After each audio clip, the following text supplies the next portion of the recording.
Bienvenidos al Ventilador YouTube, programa Yo, José Obdulio, y les solicitamos encarecidamente suscribirse a nuestro canal y además, si el programa los satisfizo, regalarnos un like. Vamos a hacer una interrupción. Yo vengo poniendo en el canal programas respecto a la personalidad, a la figura, a la obra, a los comportamientos del presidente Petro, pero hoy voy a hacer una pausa, un paréntesis, porque tuve en Medellín, estamos grabando en Medellín, la muy cálida y esperada visita de Mauricio Rubiano. ¿Y quién es Mauricio Rubiano? Mauricio Rubiano es un gran dirigente cívico, social y sindical colombiano, con un periplo por la vida política muy amplio a pesar de su juventud, quien ha decidido dar un paso enorme en su vida y ojalá para la política colombiana. Ir al Consejo de la Ciudad de Bogotá, del Distrito Capital.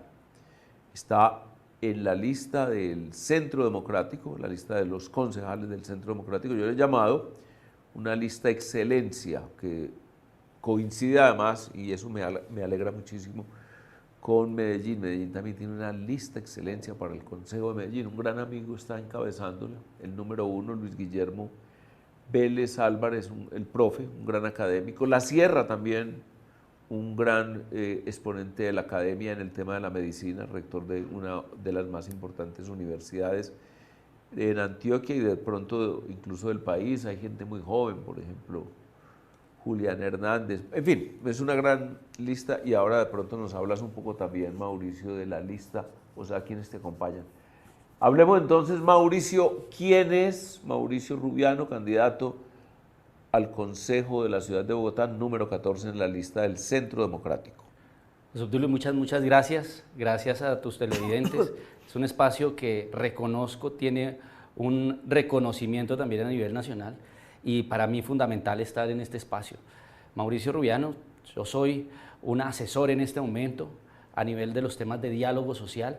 He trabajado para el sector industrial, acompañado al sector hidrocarburos, acompañado al sector bananero, acompañado al sector público. Tuve la oportunidad de ser secretario de la Comisión Permanente de Concertación de Políticas Laborales y Salariales. He tenido la oportunidad de ser director de Derechos Fundamentales del Ministerio de Trabajo y desde ese punto de vista no solo a cargo de la discusión de salario mínimo, sino negociador nacional de los acuerdos estatales. Vengo del movimiento sindical, pertenecí a la Central Unitaria de Trabajadores, fui cofundador del Departamento de la Juventud y conozco profundamente pues, el movimiento social y de derechos humanos, de tal suerte que para mí es fundamental hacer parte de esta lista, que al igual que la lista de Medellín creo es una lista de excelencia, es una lista que logra reunir diferentes perspectivas de la ciudad, desde perspectivas gremiales, desde los empresarios, desde la construcción. Creo que Sandra Forero, que es nuestra cabeza de lista, hace un gran logro y desempeño pues, al encabezar esa lista. Personas vinculadas al sector, si se quiere, cercanas a nuestras fuerzas militares y retirados, al doctor Uzcategui, pero por supuesto diversas personalidades que nos ayudan a poner un acento en diferentes temas de la ciudad: infraestructura, salud, empleo, seguridad. Y por supuesto nos acompañamos de perfiles no solamente académicos, con toda la experiencia, sino también con gran recorrido político. Mauricio, uno oye decir, yo fui dirigente de la CUT, y uno piensa ahí mismo en qué fuerzas componen la CUT, porque la CUT tiene un perfil completamente tirado a la izquierda y a veces a la extrema izquierda. ¿Estoy equivocado? ¿O cuál es realmente la composición de la CUT y cómo es la vida interna de una organización sindical como esa? Yo tengo que decirte que además agradezco que hayas interrumpido esa serie de análisis sobre el presidente. Sugiero que la puedan ver porque realmente uno empieza a leer lo que de alguna manera acabas de preguntar. Yo creo profundamente que hay que entender el movimiento social en su diversidad y el movimiento sindical en particular. La CUT es muy diversa, se compone de 21 ejecutivos, allí se sale y se compone el comité ejecutivo por una decisión colegiada, es decir, hay una votación a nivel nacional, pero después el grupo mayoritario y que logra hacer el acuerdo mayoritario determina cómo queda la composición de los cargos principales. La CUT es muy diversa. En este momento se está dando un debate a nivel interno precisamente por cuál es la identidad que deben tener frente al gobierno nacional. Ha ganado, y por supuesto en la autonomía y en respeto de sus decisiones, una posición favorable a respaldar todas las decisiones del presidente Petro y su gobierno. Pero también hay un grupo minoritario que se considera autónomo, que se considera independiente y que ha tenido coincidencia también con otros amplios sectores del movimiento sindical, en la CTC y en la CGT y en sindicalismo independiente, también en los pensionados. Ellos se han organizado en una plataforma que se considera autónoma, independiente, y han logrado poner sobre la mesa posiciones frente a otras, la reforma laboral. La CUT es muy diversa, por supuesto. Cuando son 21 personas las que componen ese comité ejecutivo, son 21 formas de leer el quehacer frente al ejercicio del gobierno, aunque hay grupos importantes allí, legítimos seguramente, pero que para efectos de este momento actual consideran que deben respaldar sin ningún tipo de cuestionamiento todas las políticas, y es allí donde confrontan otros grupos. Pero alrededor de 5 o 6 grupos hacen parte de esa composición. Quien no se manifieste con posiciones de izquierda y de extrema izquierda, de todas maneras sí tiene capacidad y posibilidad de actuar y de ganar espacio y de tener representatividad, o se le vuelve muy precaria su situación. Es difícil en un escenario donde está tan politizado. Pero yo creo que tiene mucha cabida. De hecho, cuando menciono que se han identificado entre diversas lecturas del movimiento sindical confederado, quiero decir que aunque puedan ser minoritarios, esas posiciones se identifican con otro grupo importante. Luego puede que en la dirección de la organización no tengan la dirección, pero a nivel del movimiento sindical sí tienen las mayorías. Es decir, yo puedo decir con tranquilidad que el movimiento sindical cada vez está más crítico de este gobierno, e incluso puedo decir cercano y afecto a las posiciones, por ejemplo. No así la burocracia que hoy dirige. Ese es el tema, porque la estructura está arriba y tienen la conducción, pero muy seguramente aquí lo que hay también es una posición de inconformismo, seguramente también de cuestionamiento y de propuestas también, y estoy hablando claramente también, por ejemplo, de la CGT, esa que lideraba Julio Roberto Gómez, y que en el grupo que lo representa después de un congreso mayoritario, hoy están diciéndole a la ministra, después de tanto tiempo, entréguenles el registro sindical, porque no quieren entregárselo, y eso tiene una propósito. Se llama estalinismo.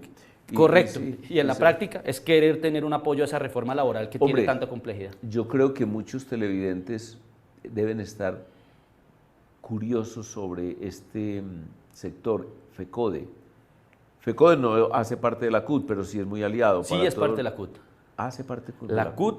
Lo complejo de esto es que no es lo mismo una confederación a una central, porque al final una central tiene una única personería jurídica, una confederación tiene personerías independientes. FECODE es una persona jurídica extraña porque es federativa dentro de una central. Y sí, y es determinante. Un número importante de delegados de FECODE hace parte del Comité Ejecutivo Nacional. Ya entiendo, de la CUT. Cosas. Y yo puedo decir que muchos de los afiliados también están apoyando esta tesis, y yo agradezco también a sindicalistas de FECODE que me han expresado ese apoyo, porque no es una posición unánime, tienen también una conducción respetable y autónoma. Yo les agradezco a quienes han decidido apoyarme en su libertad también en esta candidatura al Consejo. Hay mucha preocupación mundial, no solamente en Colombia, en todos los debates hoy en lo llamada batalla cultural. Hay mucha preocupación por el proselitismo de los profesores, en particular los profesores de ciencias sociales. Y además la preocupación es que la militancia y el proselitismo se haga a favor de las ideas del marxismo, de la izquierda, y particularmente del marxismo. Además, una ideología completamente atrabiliaria por sus resultados y decimonónica, es de 1848. Pero en ese sindicato FECODE sí hay predominio de esas corrientes en la dirección. Yo estoy seguro de que no en la mayoría de los maestros y profesores, que son gente bien formada, además que no son militantes de activismo. Totalmente de acuerdo. Por ejemplo, no todo un profesor de ciencias perfectamente puede ser un hombre muy valioso buscando experimentos y enseñándole, y buscando además desarrollar el cerebro, los matemáticos o los geógrafos, etcétera. Pero ese sector marxista o ideologizado en el marxismo es el que controla FECODE, o es una... Esa puede ser una lectura, porque ahí es donde está el desafío. Es decir, El magisterio es mucho más amplio que solo FECODE. Hay muchas más organizaciones, incluso dentro del sector educativo existen trabajadores del sector administrativo, de tal suerte directivos, rectores, gente que actúa con total rectitud, y no quiero decir que no lo hagan todos, pero que tienen una posición en la que separan su posición ideológica, su posición política de su ejercicio profesional. Bueno, y el sector sindical, ¿cómo ha reaccionado frente a tu candidatura? ¿Qué tipo de apoyos o además qué contradictores te han resultado en este ejercicio tan interesante? Yo creo que ha sido fundamental ser muy vertical frente a la reforma laboral. Hace 2 días me dieron un debate absolutamente directo desde el movimiento sindical, básicamente porque considero que no es posible declarar de hecho relaciones de trabajo. Es decir, lo que están haciendo desde el ministerio, que ahora tiene un cuadro de asesores puramente sindical, están creando relaciones de trabajo de hecho. Y eso complejiza porque están llevando a presionar negociaciones colectivas que no tienen fundamento normativo ni técnico. Ahora, vamos, no sé, te voy a invitar a un siguiente programa y de pronto nos comenzamos con este tema de la reforma laboral y explicarnos, por ejemplo, esos conceptos que resultan muy abstractos para la gran mayoría. Entonces, vamos a hacer, en el caso de la grabación, una pausa, pero es un nuevo programa el que vamos a grabar luego, con Mauricio Rubiano, que ha venido desde Bogotá para que grabemos un programa donde él va a presentarse como dirigente, como nuevo dirigente político. Él ha sido un dirigente social y sindical, y además nos cuente la situación política de Bogotá. Nosotros, cuando digo nos cuente, yo tengo asiento en Medellín, aquí estamos grabando, estoy muy activo en la campaña de Andrés Julián, gobernador de Antioquia, Centro Democrático, y el alcalde Federico Gutiérrez, pero Mauricio nos puede dar muy buenas noticias, regulares o malas, bueno, yo espero que sean muy buenas, del desarrollo de la campaña para la alcaldía de Bogotá. Un gran saludo, les recordamos el like si les gustó este programa y suscribirse al canal El Ventilador en YouTube.